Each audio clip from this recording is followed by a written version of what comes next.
আসসালামু আলাইকুম রহমতুল্লাহি ওয়া বারাকাতুহু। সুপ্রিয় শিক্ষার্থীবৃন্দ, সবাই কেমন আছো? আশা করি আল্লাহ পাকের অশেষ মেহেরবানিতে অনেক ভালো আছো। আমরা যে বিষয়টা পড়ছিলাম সেটা হচ্ছে জজম বা সাকিন একই জিনিস। এই জজম বা সাকিন পড়তে হলে আমাদেরকে কয়েকটি বিষয় খেয়াল করতে হবে। আরবি হরফগুলো যখন আমরা মিলিয়ে পড়ব তখন দুইটা চিহ্ন আছে, এই দুইটা চিহ্ন ব্যবহার হয়। এক হচ্ছে তাসদিদ আর একটা হচ্ছে জজম। তো তোমরা জানো এই যে এটা হচ্ছে তাসদিদ,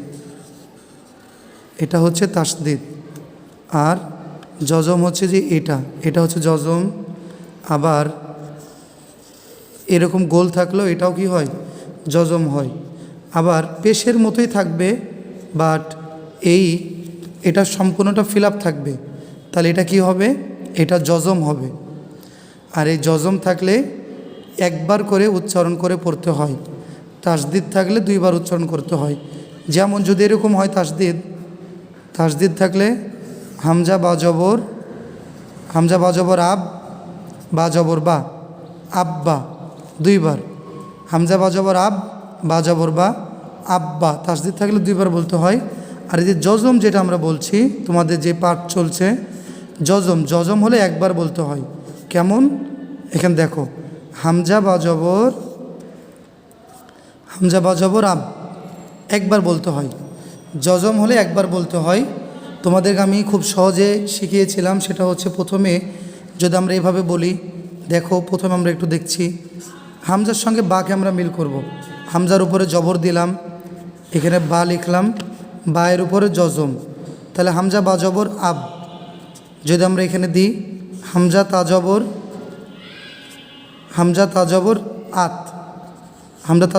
আত, এটা হবে না। তারপরে আমরা নিচে লিখছি, এখানে দেখো, এখানে লিখছি হামজা সাজবর আস। তো এইভাবে হচ্ছে জজমের উচ্চারণগুলো শিখতে হয়। এখন তোমাদের যে পাঠ চলছে বই, তোমরা প্রথমে যদি পড়াটা না বুঝো তাহলে প্রথমে এটা পড়তে হবে, এখান থেকে ইয়া পর্যন্ত লিখতে হবে। আমি যেরকম লিখলাম হামজা বা জবর আব, হামজা তা জবর আত, তাহলে এখানে কি হবে? হামজা সা জবর আস হবে, তারপরে হামজা জিম জবর আজ হবে, তারপরে হামজা হা জবর আহ, এইভাবে প্রত্যেকবার পড়তে হবে। ঠিক আছে? তাহলে আমি সরাসরি সময় নষ্ট না করে তোমাদের পড়ার ভিতরে চলে যাচ্ছি। দেখো, তোমাদের যে এই পাঠটা চলছিল, আমরা এই পড়াটা পড়াচ্ছিলাম, এই যে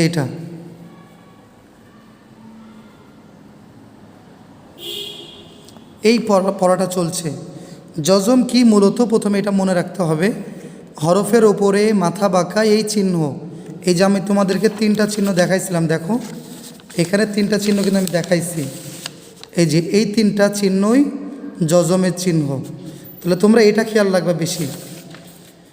তাহলে এই যে এখানে দেখো চিহ্ন আছে, এখানে জজমের চিহ্ন আছে, আবার এখানেও আছে। তাহলে হরফের উপরে মাথা বাঁকা এই চিহ্নকে জজম বলে। জজমওয়ালা হরফ তার ডান দিকের হরকতের সঙ্গে একত্রে একবার পড়তে হয়। জজম এবং তাসদিদের ডান দিকের হরকত ছাড়া হরফ পড়া যায় না। যেমন এটা বারবার বলবা তোমরা, হামজা বা জবর আব, হামজা তা জবর আত, আবার হামজা বা জবর আব, হামজা তা জবর আত। দেখো আমরা এটা তোমাদের একবার পড়িয়ে দিচ্ছি, বারবার তোমরা ভিডিওটাকে থামিয়ে বারবার পড়বা। হামজা বা জবর আব, এই যে এটা হামজা তা জবর আত। আমরা এবার তা দিয়ে শুরু করছি। হ্যাঁ, হামজা তা জবর আত, হামিম জবর হাম। তারপরে দেখো কি আছে, তোমাদের মধ্যেই কারো একজন পেন্সিল, এটা কাফসিন জবর কাস, এটা হবে র হা জবর রহ। হামজা শিন জবর আশ, র কাফ জবর রক, র কাফ জে রিক, লাম মিম জবর লাম, নুন ফা জবর নাফ, বা আইন জবর বা, ফা গইন জবর ফাগ। এখানে ফা আলিফ জবর ফা পড়া লাগবে না, কারণ এই যে গয়নের উপর জজম আছে, তাই ফা সরাসরি গয়নের সঙ্গে মিল করে পড়তে হবে। ফা গইন জবর ফাগ, মিম গইন জবর মাগ, ওয়াও র জবর ওয়ার, হামজা লাম জবর আল, লাম শিন জবর লাশ।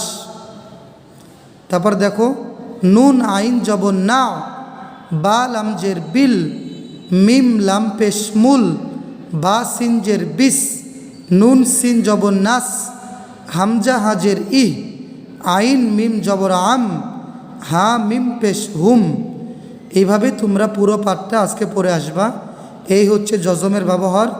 ইনশাল্লাহ আমি যেন আগামীকালকে তোমাদের প্রত্যেকের পড়া সঠিকভাবে পাই। সকলে ভালো থাকবা, সুস্থ থাকবা। সকলের সুস্বাস্থ্যতা কামনা করে আগামী ক্লাসে আবার তোমাদের সঙ্গে দেখা হবে ইনশাল্লাহ। আসসালামু আলাইকুম ওয়া রাহমাতুল্লাহি ওয়া বারাকাতুহু।